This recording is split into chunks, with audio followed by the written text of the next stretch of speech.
Alors, comme toute personne, j'étais sur TikTok, je scrollais et je suis tombée sur l'une de ses vidéos, donc sur un de ses extraits de clips. Alors, je me suis dit, donc, ici, il y a des artistes gospel et tout. En plus, il est jeune et j'ai commencé à liker ses vidéos. Je suis rentrée dans son compte, j'ai liké ses vidéos et c'est là où c'est comme ça comment je l'ai découvert, quoi.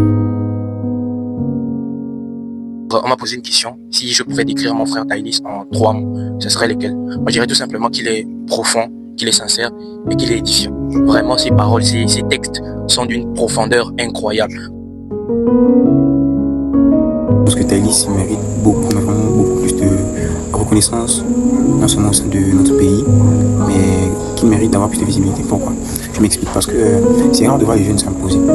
Et puis, depuis Dépression, on a toujours vu l'impact de sa musique, on a toujours vu jusqu'où il pouvait transporter les gens et quel serait son apport dans le gospel au Gabon. Et c'est vraiment très important d'avoir déjà cette voix-là, cette volonté et ce talent au sein du gospel. C'est vraiment... Alors, aujourd'hui, c'est normal d'être fan de lui avec toutes les ondes positives qu'il envoie par sa musique et socialement, car Thaïlis aussi est éligible à notre compréhension. Alors, de nos jours, il est difficile de dire que celui-là est une bonne personne, surtout dans cette nouvelle génération de KPCC. Ouais, c'est difficile.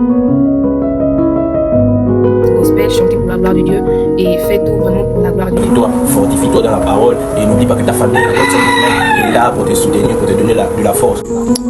Je te souhaite que tu arrives là-bas. Thaïlis, arrive là-bas parce que tu mérites.